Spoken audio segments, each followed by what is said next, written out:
Bueno, hasiera, nik uste oso ona izan dela, lehenengo 5-6 minutuak oso onak izan direz, gainera hasiera batetik lortu dugu gol bat sartzea, da jakin izan dugu hori gaur gatza izango zala Levanteren aurka.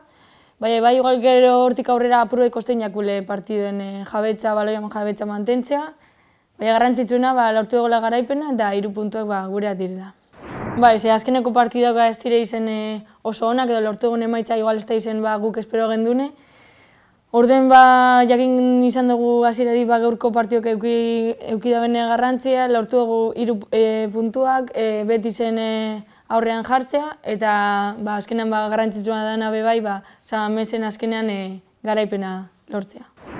Nik uste dute beti San Mamesen jokatzeko aukerak beti egiten dutzule sentiraztea apurbete sentsazio asko, da sentsazio guztien horrien artean egoten da urduritasune. Gaur igual egon da, igual ez Atletico Madrid bezain beste, jakin dugu apurke kontrolatzen.